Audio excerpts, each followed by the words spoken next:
عن أنس بن مالك رضي الله عنه قال قال رسول الله صلى الله عليه وسلم من أحب سنتي فقد أحبني ومن أحبني كان معي في الجنة سنن الترمذي كتاب العلم باب ما جاء في الأخذ بالسنة واجتناب البدع হাদিসটির অর্থ হযরত আনাস ইবনে মালিক রাদিয়াল্লাহু আনহু থেকে বর্ণিত রাসূলুল্লাহ সাল্লাল্লাহু আলাইহি ওয়াসাল্লাম বলেছেন, যে ব্যক্তি আমার সুন্নতকে ভালোবাসে সে আমাকে ভালোবাসে, আর যে আমাকে ভালোবাসে সে জান্নাতে আমার সঙ্গে থাকবে।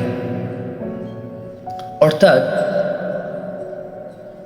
যে ব্যক্তি নবী করিম সাল্লাল্লাহু আলাইহি ওয়াসাল্লামের জীবনাচার ও আদর্শকে ভালোবাসে এবং অনুসরণ করে সে প্রকৃতপক্ষে নবী করিম সাল্লাল্লাহু আলাইহি ওয়াসাল্লামকে ভালোবাসে, আর এই ভালোবাসার পরিণতি হলো জান্নাতে নবীর সঙ্গ লাভ। এই হাদিস থেকে উম্মতের জন্য 5টি শিক্ষা। 1 নম্বর হচ্ছে নবী করিম সাল্লাল্লাহু আলাইহি ওয়াসাল্লামের প্রতি প্রকৃত ভালোবাসা মানে তার সুন্নতকে ভালোবাসা।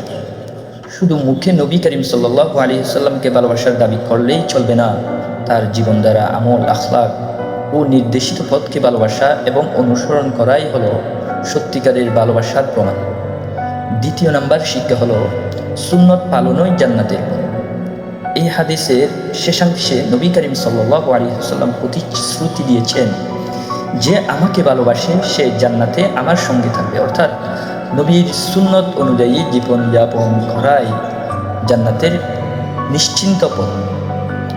3 নম্বর শিক্ষা হলো বিদআত পরিহার করার শিক্ষা। যখন বলা হয়েছে আমার সুন্নত ভালোবাসো, আর বিপরীত দিক থেকে শিক্ষা নেওয়া যায় যে বিদআত অর্থাৎ নতুন উদ্ভাবিত কাজ পরিহার করা জরুরি, কারণ বিদআত নবীর সুন্নতের বিপরীত।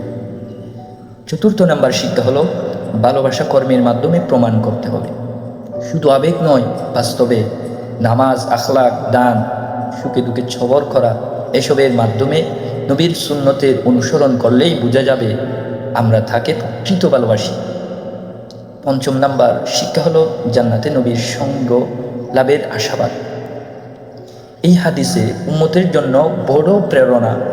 নবীর সুন্নত অনুসরণকারীরা কিয়ামতের দিন জান্নাতে প্রিয় নবীর সান্নিধ্য লাভ করবেন।